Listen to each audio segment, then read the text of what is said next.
Welcome back sa aking YouTube channel, Jeremy's TV Manila. Like, share, and subscribe. Ang topic po natin for today's reflection o ang mabuting balita sa araw na ito.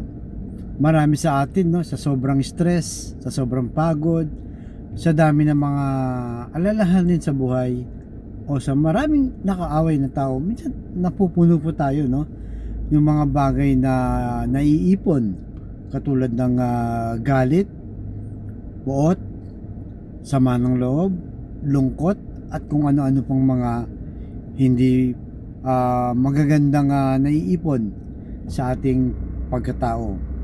Di ba? Yung hindi mo mapatawaran, o hindi mo pinapatawad yung kapatid mo, nanay mo, kaibigan, o yung karelasyon mo, na tila ba konting udyok na lang o konting sundot lang, sasabog ka na dahil napikon ka na nga.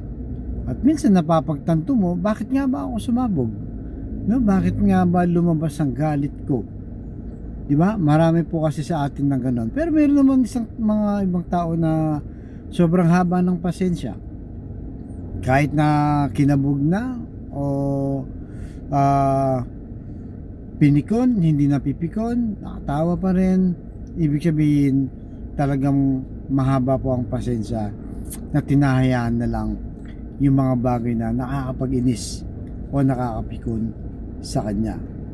Kaya sabi sa Salmo chapter 16 verse 11, ituro nyo sa akin ang landas na patungo sa buhay na puno ng kasiyahan, at sa piling nyo aking matatagpuan ang ligayang walang hanggan. So yun po, sinasabi dito, napakaganda, napakaganda na ituro mo sa akin, Panginoon. Ibig sabihin, may guidance tayo, siya yung nagga-guide sa atin para sa mga landas na ating tinatahak sa ating buhay. Dahil alam naman po natin dito sa mundong ibabaw, maraming tinuturo dito na hindi magaganda.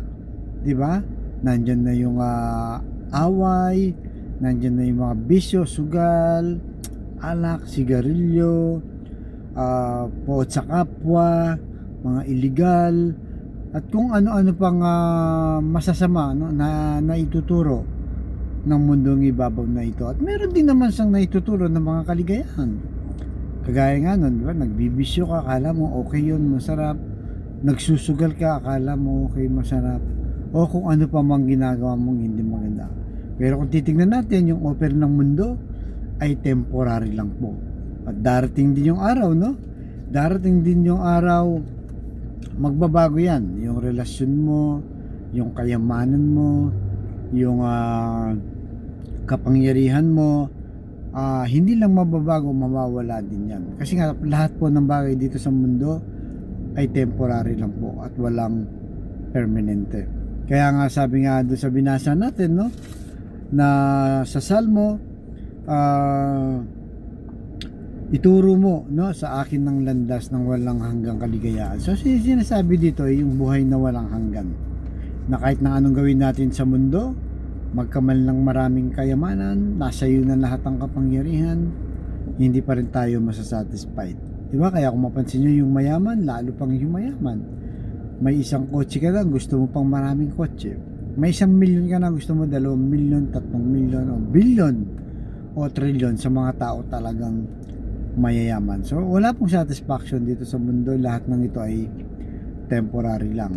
Kaya gamitin po natin, gamitin natin ito sa mga mabubuting bagay. Di ba? Yung kapangyarihan, tumulong tayo sa mga nangangailangan. Yung mga kayamanan, hanggat kaya natin, mag-share po tayo. So marami po, kaya talagang yan po ang ating kailangan sa ating buhay, na kahit na punong-puno ka na, kailangan po ay ibahin mo. Huwag yung galit o puot.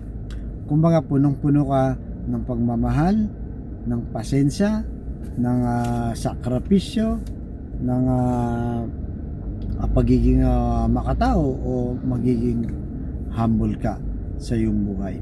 Kaya yan po ang ating lagi sa ating puso't isipan, na yan po ang pairalin natin, yung kagandahang loob, yung katuruan ng Diyos para ituro din sa atin yung guidance, no?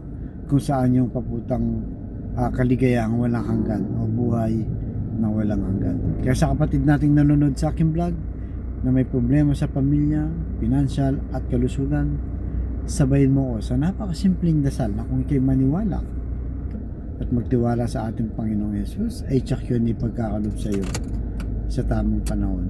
So tayo po'y manalangin. Lord, i-bless po mga kapatid naming nanonood sa aking vlog na may problema sa kalusugan.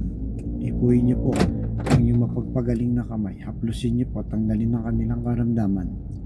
Alam naman po namin na walang imposible sa iyo kung iyong loloobin. At yun din po sa mga pamilyang napupuno ng galit, buot, yung nagpis, lungkot. Ipuhin niyo po kanilang puso na mapuno ng pagmamahal, ng saya, ng pagiging humble, mapagpatawad yung kanilang puso. Lalo na po sa kanilang bawat miyembro ng pamilya. At ganoon din po sa financial Lord na kailangan namin lahat. Lalo na po yung mga kapatid namin naghihigaw sa buhay na wala talagang matakbuhan. Yakapin niyo po na mahigpit. At i-bless niyo po ang aming hanap buhay para may provide namin ang pangangailangan ng bawat pamilya namin. Ang lahat ng ito ay hiling namin sa matamis na para ng ating Panginoong Yesus. Amen and Amen. To God all be the glory. Sa ngalan ng Ama, ng Anak ng Diyos, Espiritu Santo. Amen. Thank you very much po and God first.